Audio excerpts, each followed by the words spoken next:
Last class में हम कर रहे थे कि जो करंट फ्लो होता है वो किस किस की वजह से होता है, इलेक्ट्रॉन्स की वजह से भी होता है और होल्स की वजह से भी होता है, ये कर रहे थे हम। ठीक है, इसका मतलब थोड़ा सा पिछला बता देती हूँ क्या किया था हमने।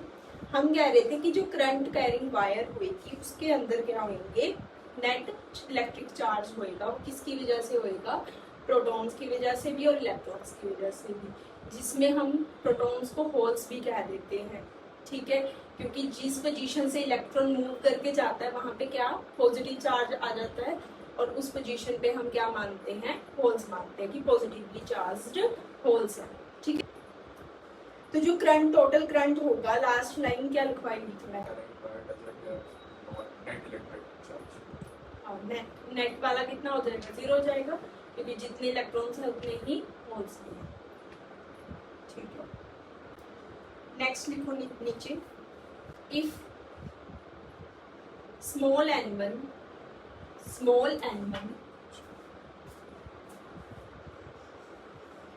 is the number of electrons move from B to A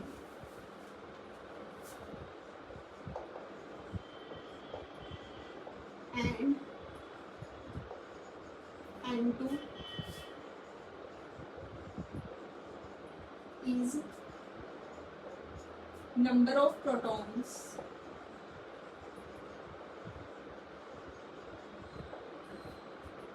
move from, कौन सी डायरेक्शन में जाएंगे प्रोटॉन्स, A to B।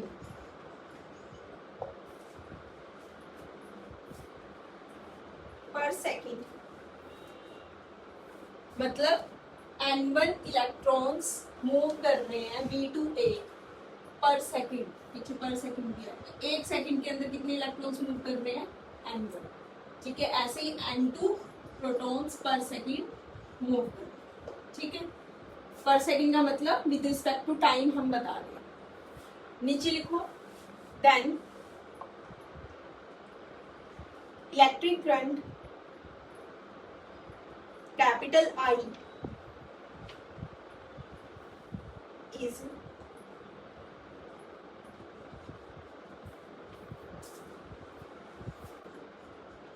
कितने इलेक्ट्रॉन्स के ऊपर कितना चार्ज होता है, E।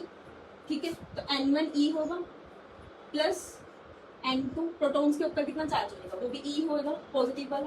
ठीक है, N2। ठीक है, यहाँ से क्या आ जाएगा, E कॉमन आ जाएगा, अंदर आ जाएगा N1 प्लस N।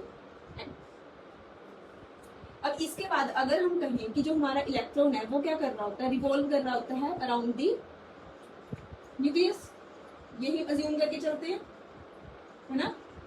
अगर वो रिवॉल्व कर रहा है तो उस टाइम पे क्या हो रहा होगा, सेंट्रीपिटल फोर्स लग रही होगी। ठीक है, और मतलब ऐसे रिवॉल्व करता है तो हम उसको क्या लिखते हैं, कितना डिस्टेंस मूव कर रहा होगा, अगर ऐसे सर्कल में रिवॉल्व कर रहा है तो ये वाला डिस्टेंस कितना होता है, अगर ये रेडियस आर है तो ये बाहर वाले डिस्टेंस की वैल्यू कितनी होती है, 2πr होगी, सर्कमफ्रेंस ऑफ दी सर्कल। ठीक है, और मुझे पता है अगर ये वेलोसिटी v से चल रहा है तो इसको v से डिवाइड कर देंगे तो मेरे पास टाइम पीरियड की वैल्यू आ जाएगी। यही होता है ना, वेलोसिटी का फॉर्मूला क्या होता है, डिस्प्लेसमेंट अपॉन टाइम। ठीक है, टाइम का फॉर्मूला क्या बनेगा, डिस्प्लेसमेंट अपॉन v। तो डिस्प्लेसमेंट टोटल कितनी कर रहा होगा इलेक्ट्रॉन, 2πr, और वेलोसिटी हम उसकी v मान के चले तो टाइम पीरियड कितना आ जाएगा इलेक्ट्रॉन का, t आ जाएगा। ठीक है, यहाँ तक नोट करो, आगे कराते हैं, रिएक्शन बनाना है हमें यहाँ से। इसके बाद लिखना है ये। अब इसके बाद हम कोशिश क्या कर रहे हैं, हम ये कोशिश कर रहे हैं क्या निकालने की कि कितना करंट फ्लो करेगा जब वो रिवॉल्व कर रहा होगा अराउंड दी न्यूक्लियस। ठीक है, तो हमारे पास इसकी वैल्यू आती है, टाइम पीरियड की वैल्यू आती है, क्या आया है, 2πr/v, ये वाली वैल्यू आती है। ठीक है, फ्रीक्वेंसी निकालें, फ्रीक्वेंसी क्या होती है, फ्रीक्वेंसी का मतलब क्या होता है, 1 टाइम पीरियड इसका रेसिप्रोकल होती है, और कितने मतलब पर सेकेंड में कितने रेवोल्यूशंस वो ले रही है वो होएगी। ठीक है, तो फ्रीक्वेंसी को मैं 1 टाइम पीरियड लिख दूँ, और टाइम पीरियड का रेसिप्रोकल कर देंगे तो क्या बन जाएगा, v/2πr बन जाएगा। इतनी बात है समझ। अब इसके बाद हम निकाल रहे हैं करंट इन 1 रेवोल्यूशन। एक पूरा चक्कर लगा लेंगे कितना करंट फ्लो हुआ, ठीक है। करंट का फॉर्मूला क्या होता है, चार्ज इन 1 रेवोल्यूशन लिख दूं, कोई दिक्कत?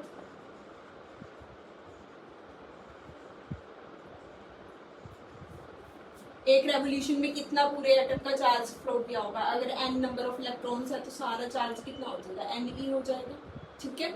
और टाइम को हम क्या लिख सकते हैं कि 1 सेकेंड के अंदर कितने रेवोल्यूशंस उसने लिए, है ना। इस पे वेरी करेगा, number of revolutions taken in 1 second. Simple सी बात है, अगर हम अपनी सिंपल सी कहानी में समझें, मानो कि ये मेरे पास कोई ऐसे राउंड है, ठीक है, और यहाँ पे कितने बच्चे भाग रहे हैं, n नंबर ऑफ बच्चे भाग रहे हैं, जो क्या कर रहे हैं, कंप्लीट कर रहे हैं सर्कल, ठीक है। एक तो हम मुझे निकालना है कि टोटल कितना, ये कितनी बार इसको रिवॉल्व करेंगे, कितना डिस्टेंस ये लेंगे, ठीक है। तो मैं क्या करूंगी, कितने बच्चे भाग रहे हैं, n बच्चे भाग रहे हैं, ठीक है। असलियत में यहाँ कौन भाग रहा है, इलेक्ट्रॉन्स भाग रहे हैं, तो कितना चार्ज भाग रहा है, Ne चार्ज भाग रहा है, ठीक है। यहाँ तक कोई दिक्कत? और 1 सेकंड में कितना चार्ज भाग रहा है, तो मतलब 1 सेकंड में कितने चक्कर लग रहे हैं, ठीक है, वही होएगा ना। तो यहाँ पे क्या आ जाएगी, फ्रीक्वेंसी की वैल्यू आ जाएगी, number of revolutions taken in 1 second, ठीक है। 1 सेकंड में कितने रेवोल्यूशंस हुए। फ्रीक्वेंसी का मतलब यही होता है ना, second per unit second, time की यूनिट सेकंड होती है, कि एक आर में लगा लो, एक आर में कितनी बार बस आ रही है, ठीक है। लेट अस सपोज 3 टाइम आती है, तो उसकी फ्रीक्वेंसी कितनी होगी, 20 मिनट्स, मतलब आफ्टर एवरी 20 मिनट्स बस आ रही है, स्टॉप हो, ठीक है। तो वही चीज है कि कितने नंबर ऑफ 1 सेकंड के अंदर कितने चक्कर वो लगा पा रहे हैं। आगे बात समझ। तो यहाँ पे हम इसकी वैल्यू डाल देंगे, देखो अब लेट अस सपोज हम कितना चार्ज फ्लो कर रहे हैं, ई चार्ज फ्लो कर रहे हैं, ठीक है। Number of revolution taken in 1 second, 1 second में कितने रेवोल्यूशन लिए, इसका मतलब फ्रीक्वेंसी की वैल्यू डालेंगे। फ्रीक्वेंसी की वैल्यू क्या है, v/2π। तो करंट का फॉर्मूला क्या बन गया यहाँ से, EV/2π, ये फॉर्मूला बन गया, ठीक है। इस फ्रीक्वेंसी के सिंबल को या तो F लिख लो, ठीक है। वैसे जब ये सिंबल न्यू, उसको V से अलग डिनोशन देना, सेम नहीं लिखना चाहिए, ठीक है। तो ये बन गया हमारे पास फॉर्मूला। अब इसके ऊपर क्वेश्चन बन सकते हैं, तुम्हें इलेक्ट्रॉन्स दिया, वेलोसिटी दी है, तब करंट कैसे निकालेंगे, रेडियस दिया, ठीक है। कर लो इसको नोट, फिर आगे चलते हैं। अब यहाँ पे वही चीज आ गई जो मैं तुम्हें बता रही थी कि कन्वेंशनल करंट होता है, इलेक्ट्रॉनिक करंट। देख मेरे पास ये कंडक्टर है कोई, इसके अंदर क्या होंगे, वैलेंस इलेक्ट्रॉन्स होंगे, इसके इस एंड को हम ए बोल रहे हैं, इस एंड को बी, दोनों को हमने एक सेल से कनेक्ट किया, पॉजिटिव, ठीक है। अब इस कंडक्टर के अंदर क्या है, फ्री इलेक्ट्रॉन्स है जो रैंडम डायरेक्शन में मूव कर रहे होंगे एक टाइम, ठीक है। बट जैसे ही मैंने इसको किसके साथ कनेक्ट कर दिया, सेल के साथ कनेक्ट कर दिया, ठीक है। ये पॉजिटिव है, ये नेगेटिव है, तो इलेक्ट्रॉन्स एक डायरेक्शन में मूव करना शुरू कर देंगे। बताओ कौन सी डायरेक्शन में जाएंगे इलेक्ट्रॉन्स, B to A जाएंगे या A to B जाएंगे, B to A जाएंगे, ठीक है। क्योंकि इस साइड पॉजिटिव है तो ये वाली साइड क्या हो जाएगी, पॉजिटिव हो जाएगी, तो इलेक्ट्रॉन्स इस डायरेक्शन में मूव करना शुरू कर देंगे सारे के सारे। और हमने क्या पढ़ा कि फ्लो ऑफ इलेक्ट्रॉन्स क्या होता है, करंट होता है, ठीक है। करंट जनरेट करता है, तो यहाँ से इलेक्ट्रॉन्स की फ्लो की वजह से जो करंट जनरेट हुआ उसको हम बोलते हैं इलेक्ट्रॉनिक करंट। कौन सा करंट, इलेक्ट्रॉनिक करंट, ठीक है। ये कौन सी डायरेक्शन में होएगा, B to A डायरेक्शन, ठीक है। अब मुझे बताओ कि इसका पोटेंशियल ज्यादा होता है या नेगेटिव का पोटेंशियल, पॉजिटिव पोटेंशियल ज्यादा होगा या नेगेटिव पोटेंशियल ज्यादा, पॉजिटिव। ठीक है। और हमने जनरली सारी चीजों में क्या देखा है कि जो भी फ्लो होता है वो हमेशा higher potential to lower potential जाता है। जैसे कि पानी के केस में देखें, हाई लेवल से लो लेवल में पानी जाता है, फ्लो करता है, ठीक है। तो वही चीज है कि अगर हम जनरली बाकी चीजों के साथ कंपेयर करें तो करंट की डायरेक्शन कौन सी होनी चाहिए, पॉजिटिव टू नेगेटिव होनी चाहिए, ठीक है। बट यहाँ पे इलेक्ट्रॉन की वजह से करंट कौन सी डायरेक्शन में बन रहा है, अपोजिट डायरेक्शन में बन रहा है, ठीक है। तो वही साइन कन्वेंशन को रखने के लिए हम क्या बोलते हैं कि एक कन्वेंशनल करंट होता है, कौन सा करंट होता है, कन्वेंशनल करंट, जिसकी डायरेक्शन हमेशा क्या रहेगी, पॉजिटिव टू नेगेटिव रहेगी। इस केस में ए टू बी रहेगी, ठीक है। हम जहां पे भी करंट डायरेक्शन लेंगे, जहां पे भी हम न्यूमेरिकल्स करेंगे, कुछ भी यूज करेंगे, हम कन्वेंशनल करंट की बात करके ही यूज करते हैं, डायरेक्शन करंट की कन्वेंशनल करंट के अकॉर्डिंग ही लेते हैं, ये रूल बनाते हैं, ठीक है। बट जनरली होता क्या है, electrons low potential to high potential जा रहे हैं, ठीक है। आगे बात समझ। तो दो टाइप के करंट हो गए हमारे पास, टू टाइप्स ऑफ करंट। क्या हो गया, electronic current and conventional current. Direction जो हम हमेशा लेंगे वो हम कन्वेंशनल करंट के अकॉर्डिंग, ठीक है। इस डायग्राम को बना लो और ये ऐसे लिख लो, तुम्हें याद रहेगा कि दो टू टाइप्स ऑफ करंट हमने पढ़ा। आगे अब मुझे बताओ, जो करंट होगा वो स्केलर क्वांटिटी है या वेक्टर क्वांटिटी है, क्या चीज? करंट के पास मैग्नीट्यूड और डायरेक्शन दोनों होते हैं, तो तुम्हारे अकॉर्डिंग वो क्या होनी चाहिए, vector quantity. But vector quantity की डेफिनेशन ये कितने तक नहीं होती कि उसके पास दोनों चीजें हैं। इसमें आता है कि डिपेंड करती है वैल्यू दोनों चीजों पे या नहीं। करंट की डायरेक्शन चेंज करने से क्या करंट की वैल्यू चेंज हो जाती है, फिर उसके अकॉर्डिंग तो ये क्या होना चाहिए, स्केलर क्वांटिटी। तो क्या है नेक्स्ट पॉइंट हमारे पास, current is a scalar quantity, ठीक है। देखो, क्योंकि करंट, रीजन क्या होगा, because it follows scalar addition, laws of scalar addition, know the laws of vector addition। जैसे हम वेक्टर्स को ऐड करते हैं, करंट को वैसे ऐड नहीं किया जाता, वो उस चीज को फॉलो नहीं करता। मेरे पास एक वायर है और ये आगे जाके सेपरेट होगी, इसमें यहाँ पे आई करंट फ्लो करता था, ये ए है, ये जंक्शन है बी, ये सी है, ये जैसे ही यहाँ से डिवाइड हुआ, यहाँ से I1 करंट होगा, यहाँ से I2। तो हम क्या बोलते हैं कि जो I होगा वो क्या होगा, I1 प्लस I2 होता है, जनरली ऐसे बोलते हैं, ठीक है।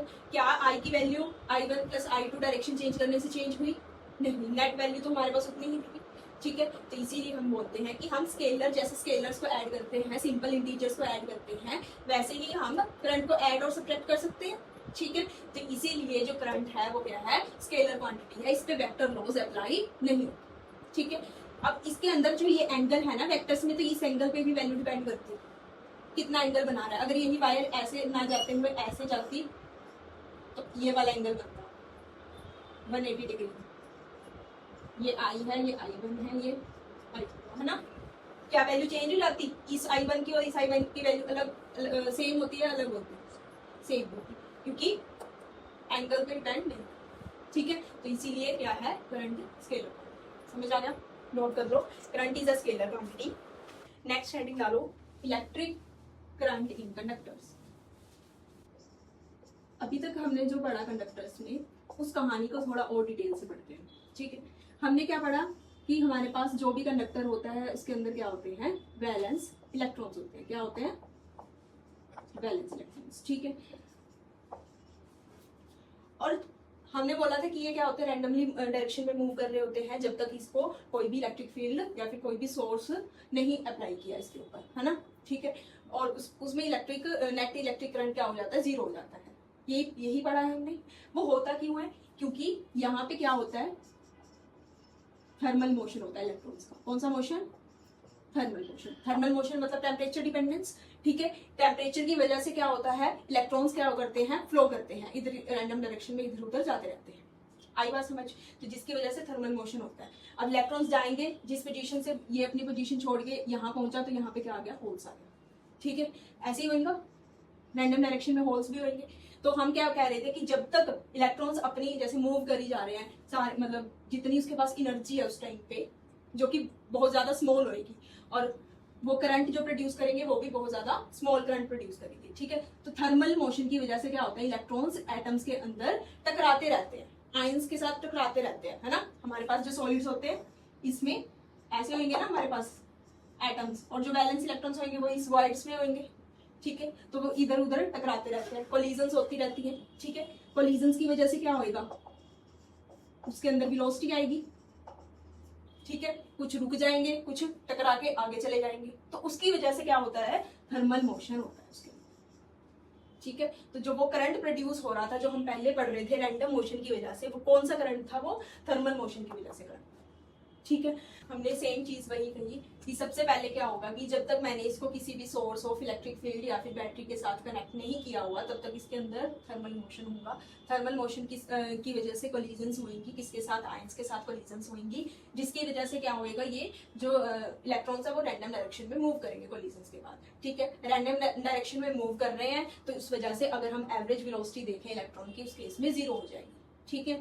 बट अगर मैं इसको इलेक्ट्रिक फील्ड अप्लाई कर दूं, ठीक है, इस यहाँ पे मैंने पॉजिटिव क्यू चार्ज दे दिया, यहाँ पे मैंने नेगेटिव क्यू चार्ज दे दिया, ठीक है। ये लिख लो यहाँ पे पॉजिटिव क्यू चार्ज, हाँ ये वाला बना लो, ये कंडक्टर बना लो सिर्फ, तो उस केस में इलेक्ट्रॉन्स इस डायरेक्शन में मूव करने लगते हैं।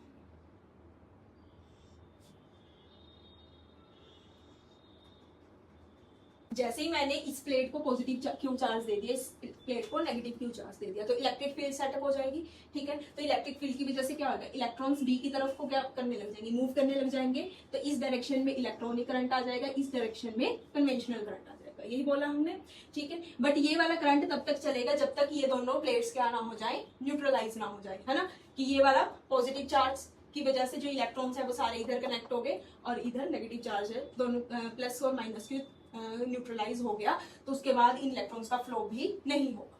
इतनी बात आई समझ। तो ये वाला करंट भी इलेक्ट्रिक फील्ड अप्लाई करने के बाद भी ये वाला करंट भी क्या है, स्टेडी नहीं है। अगर मुझे स्टेडी करंट चाहिए तो मुझे इसको एक बैटरी के साथ कनेक्ट करना, ठीक है। स्टेडी करंट कहां से मिलेगा, सिर्फ सेल या फिर बैटरी से मिलेगा। अगर इलेक्ट्रिक फील्ड जनरली हम इस वे से अप्लाई कर रहे हैं कि सिर्फ प्लस क्यू चार्ज और माइनस क्यू चार्ज दे रहे हैं दोनों डिस्क को, तो वो भी तब तक चलेगा जब तक ये दोनों प्लेट्स न्यूट्रलाइज ना हो जाए, ठीक है। उसके बाद फ्लो अपने आप रुक जाएगा, ठीक है।